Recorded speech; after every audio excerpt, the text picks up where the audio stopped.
ఆయన దూదేకుల ముస్లిం వర్గానికి చెందినటువంటి వ్యక్తి.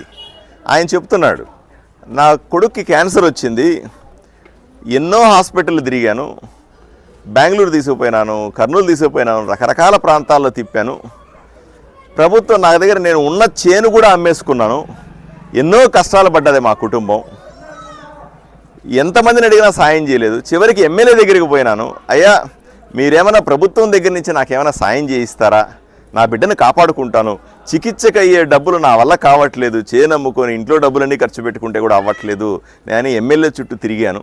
అయినా కూడా ఆయన ఏమాత్రం కనికరం లేకుండా నన్ను పట్టించుకోకుండా కుదరదంటే కుదరదని చెప్పాడు. ఇది చాలా దారుణమైన అంశం. ఇటివి ప్రతి ఇంట్లో ఉండవు ఇటువంటి సమస్యలన్నీ కూడా. కొందరికి మాత్రమే ఈ సమస్యలు వస్తాయి. రాకూడదనే కోరుకోవాలి ఎవరైనా సరే. కానీ ఇటువంటి పెద్ద మనుషులకు కానీ ఇప్పుడు 1000 ఇళ్లలో 10,000 ఇళ్లలో ఒక ఇంట్లో ఇట్లాంటి పెద్ద సమస్య వస్తుంది. ఇంత పెద్ద ఆయన కొడుకును పోగొట్టుకునే సందర్భంలో ఎవరో ఒకరు ఆదుకోవాల్సిన అవసరం ఉంది కదా. ఇది సరైన పద్ధతి కాదు. ఇప్పుడు ప్రభుత్వం చెబుతుంది, ప్రతి ఒక్క చిన్న చికిత్సకు కూడా మేమే డబ్బులు ఇస్తున్నాము అని జగన్మోహన్ రెడ్డి గారు గొప్పగా చెప్పుకుంటారు.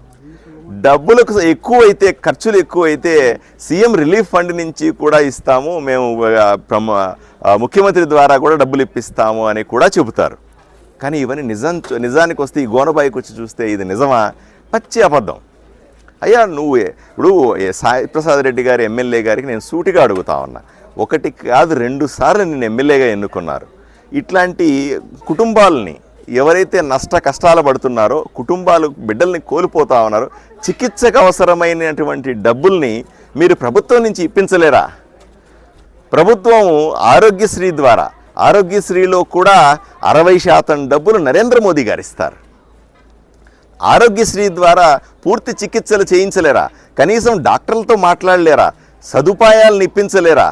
ఈ పెద్ద ఆయన కుటుంబ బాధలో మీరు పాలు పంచుకోలేరా? అంత సమయం మీకుందా సాయిప్రసాద్ రెడ్డి గారు అని అడుగుతా ఉన్నా. ఎందుకు చేయలేకపోయినారు? ఇప్పుడు బిడ్డను పోగొట్టుకున్న పెద్ద ఆయన బాధని ఎవరు తీరుస్తారు?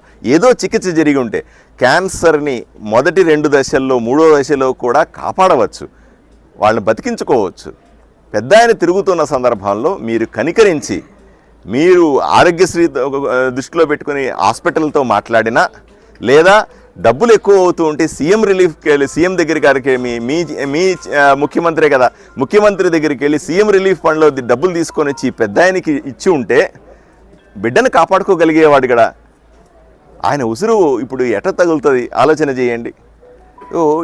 నేను మళ్ళీ చెప్తా ఉన్నా, ఈ ఊరిలో ఉన్న పేదవాళ్ళకి, ఆదోనిలో ఉన్నటువంటి కష్టాలతో ఉన్న వాళ్ళకి ఈ ఎమ్మెల్యే పనికిరాడు. ఈ ఎమ్మెల్యే వల్ల ఎటువంటి ఉపయోగమూ లేదు. ఇప్పటికైనా ప్రజలు కళ్ళు తెరవాలి. ఇప్పటికైనా సరే ప్రజలు తమ ఊరిని, తమ ప్రజల్ని కాపాడుకోవాలి. ప్రజల కోసం కష్ట నష్టాల్లో పాలు పంచుకునేటువంటి ఎమ్మెల్యే ఇక్కడ ఉండాలి. అయ్యా, నేను ఈరోజు ధైర్యంగా చెప్తా ఉన్నా, నరేంద్ర మోదీ శిష్యుడిని. నా పేరు డాక్టర్ పార్థసారథి. ఇక్కడ తెలుగుదేశం, భారతీయ జనతా పార్టీ, జనసేన 3 పార్టీల తరఫున ఇక్కడ ఎమ్మెల్యేగా పోటీ చేస్తూ ఉన్నాను. రాజకీయం కోసం చెప్పడం కాదు.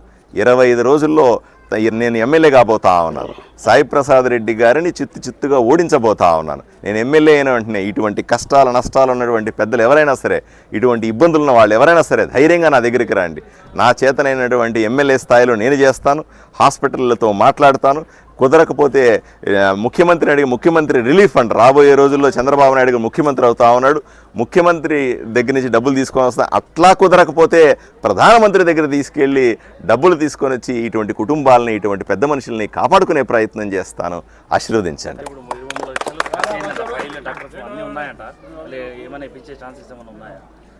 ఇప్పటికి కూడా ఇప్పుడు ఎమ్మెల్యే గారు అనుకుంటే ఈరోజు కూడా నేను ఎమ్మెల్యే గారికి విజ్ఞప్తి చేస్తా ఉన్నా ఈయన ద్వారా.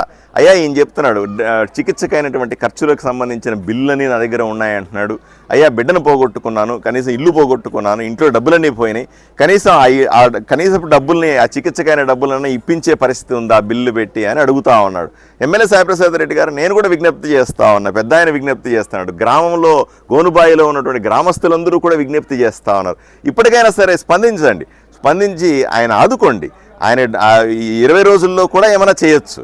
20 రోజుల తర్వాత మీరు ఎట్లా ఎమ్మెల్యేగా ఉండరు. ఈ 20 రోజుల్లో అయినా సరే ఈ వ్యక్తిని కాపాడుకుంటే కొంత మంచి పేరు వస్తుంది, కొంత పుణ్యమన్నా వస్తుందని కోరుకుంటా ఉన్నాను. నమస్కారం.